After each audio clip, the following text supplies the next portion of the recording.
walking through the streets of Avalon. It made sense to me. It rhymed. Avalon, I grew up in Los Angeles. Avalon was the capital, or the city in Catalina Island that I'd gone to as a kid, one of the places I'd taken my wife when we first met. So it had significance to me, but she's like, well, like, you're so messed up. I'm going like, what do you mean so messed up? She said, those are the wrong words.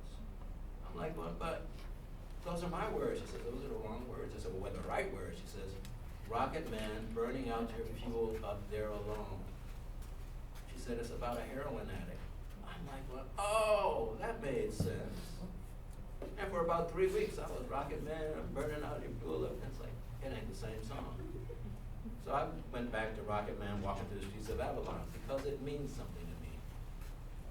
Back then, before YouTube, I'm playing this record, and I'm using my junior high Spanish to conjure up as many cognates as I can as I'm listening to the words of the song over and over.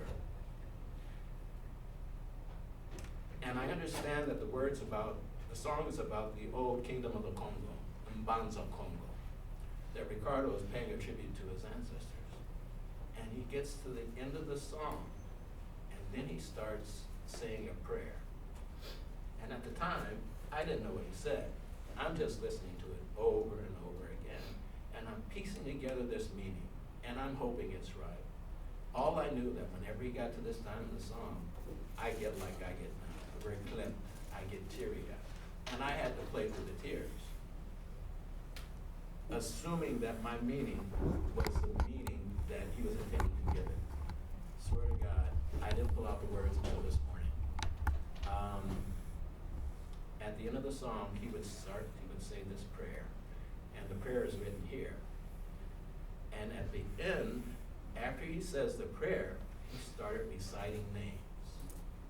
And I'm like, I can't use the word I used back then.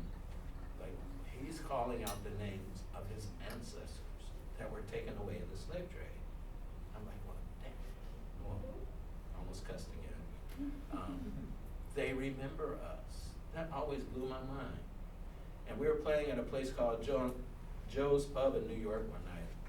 And there was a young lady who was visiting from England. She was a friend of the drummer in the band. She was from the Bahamas. And when we walked off, when we finished the song, and I'm all teary-eyed, and I'm walking off the stage because I had to take a minute to get myself up for the next song because we had to dance.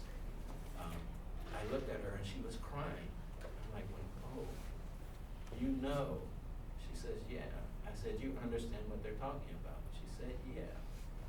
I'm going, yeah. They remember. And this is part of the metadata. The metadata will tell us where we come from, where our ancestors come from, but it's important to, once you get that data, that you start looking at where these places are in different parts of Africa, to see where your ancestors came from, what their cultural backgrounds were, and to get an insight into where they landed.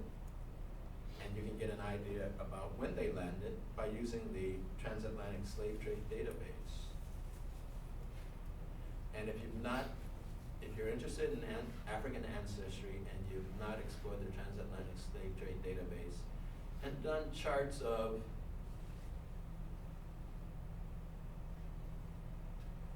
when people came, where they arrived, where they landed when they arrived, you're missing out on something, because it can really fill in the story about your African heritage. And if I do this right, and the link works,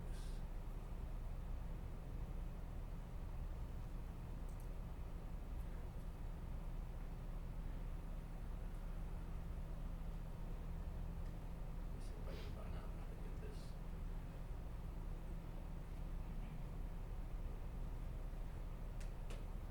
Oh, there it is.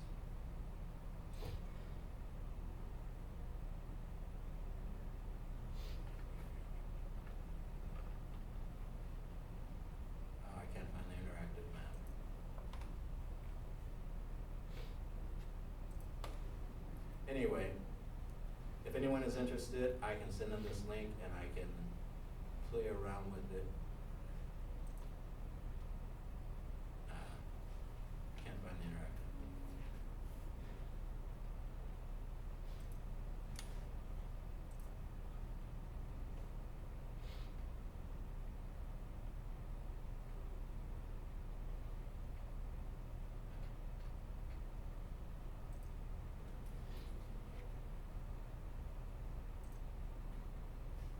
Beyond that, that's all I have to say, and I'm passing the microphone over to Melanie Maldonado Diaz. Thank you, Eric, and thank you for sharing such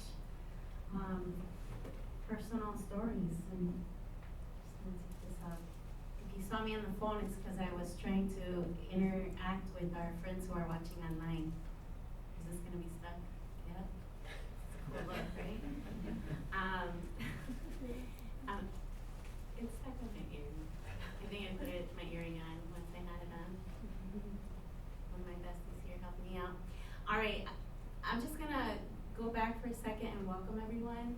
Thank you for being here. We're at Valencia College in Kissimmee for all of our friends that are online watching us.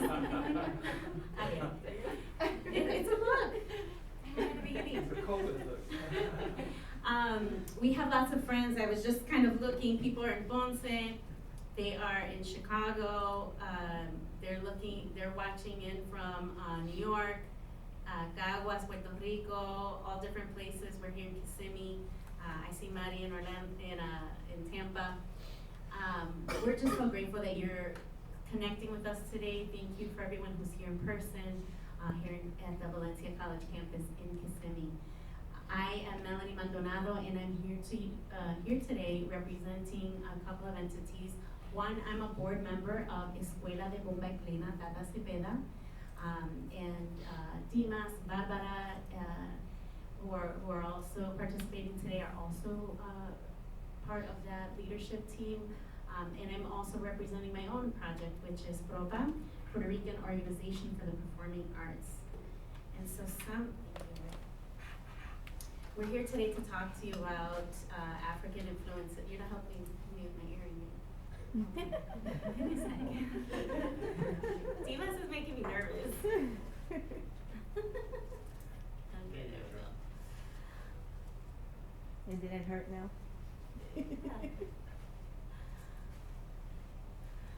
All right. So we're here today as part of the second session in a three-part series.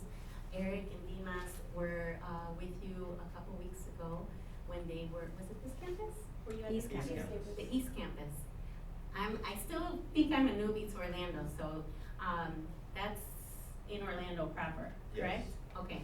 So the first part of the series opened up in Orlando a couple of weeks ago. We're in Kissimmee, and then the third part will be where? At the Timucua Arts Foundation. On March 4th. That's the concert. And March 4th, Friday, 7:30 p.m. Master class with music from Congo and Puerto Rico, and concert, Afro-Latin jazz concert afterwards. Master class, concert, more information from Eric. You really don't want to miss it. You have a chance to join in. So today, my part, Eric shared a very personal perspective and connecting you with genealogy. What he showed you, that's years of work, lots of hours.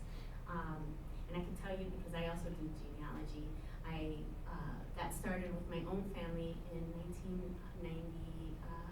It's been a while, 25 years now, since I've been doing genealogy. And a good part of that, I have been using genealogy to study bomba. And La Escuela de Bomba y Plena, Tata Cepeda, bomba is right in our name. It's an ancestral music from Puerto Rico. We celebrate that tradition that we have as a direct result of our African ancestors who lived in Puerto Rico, their descendants, and our ancestors. So we're going to learn more about them today through genealogy, and let's just get started. So So thanks again. I'm gonna keep checking. I know folks are online, they're asking questions. It looks like Dimas is also online, so I'm gonna be looking back and forth at the phone. All right, so genealogy involves different methodologies. You can conduct oral histories, which are interviews.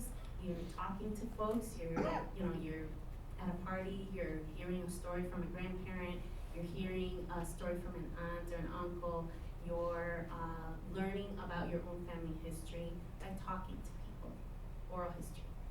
Archival research is when you go into databases, like Eric was doing, extracting this metadata. You're looking at documents, which the metadata that he was referencing comes from documents.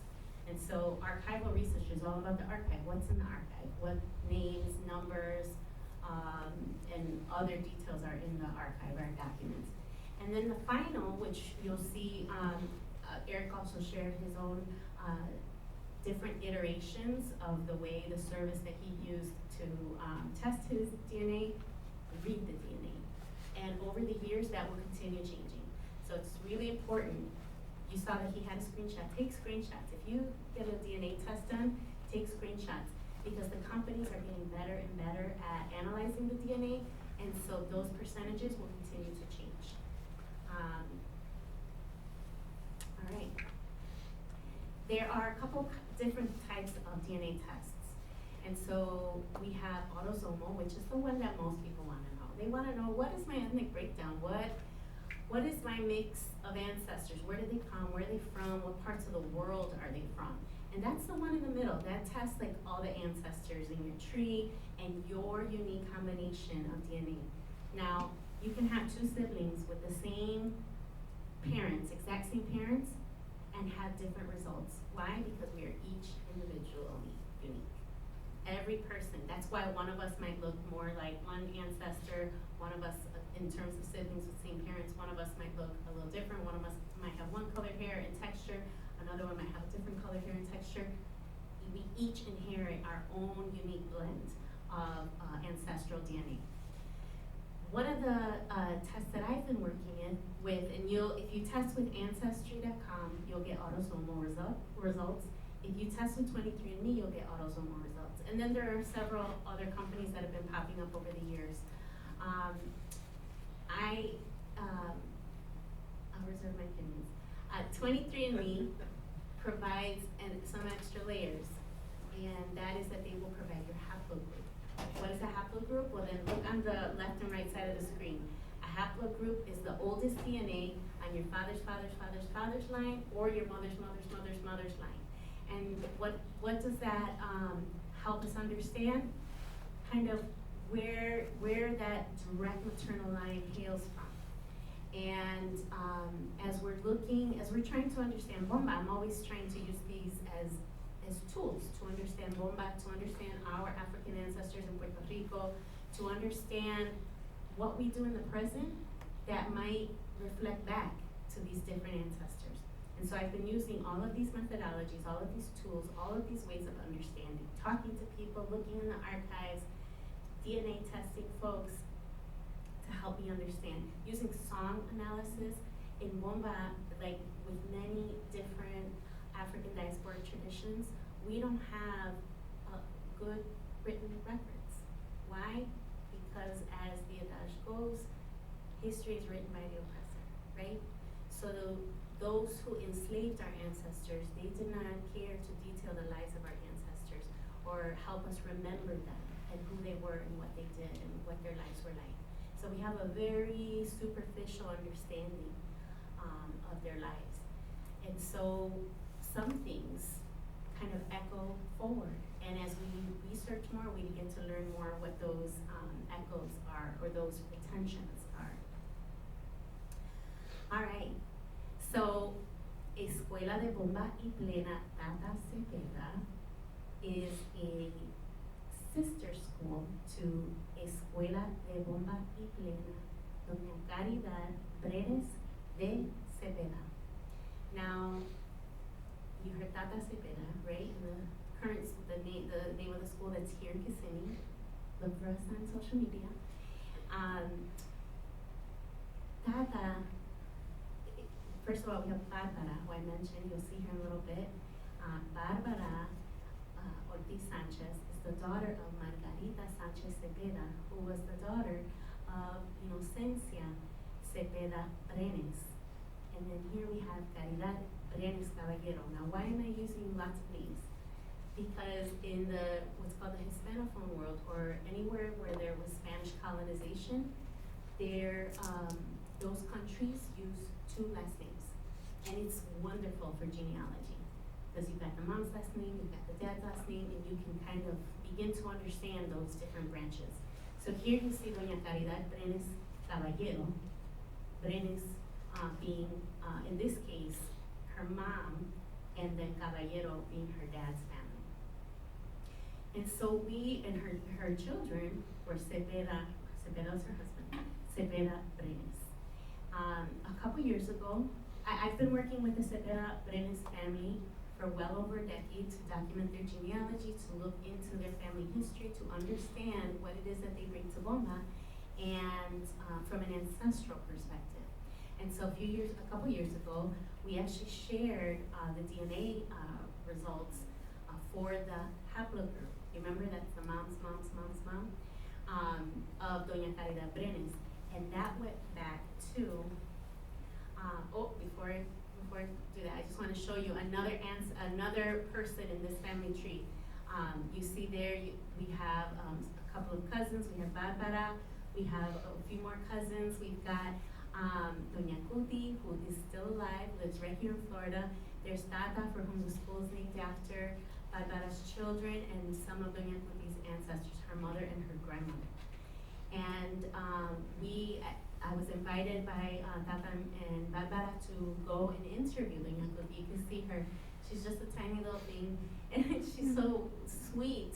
And I was taking this picture, and she was asking me, like, what in the heck I was doing, and I was taking a selfie, and so we were just cracking up.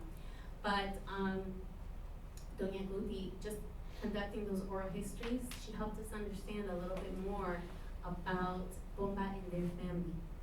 And so, through Barbara, because she's the daughter of Tata, who was the daughter of Inocencia, or Chincha, who was the daughter of Caridad, who was a cousin to Doña Cuti, we were able to test that line.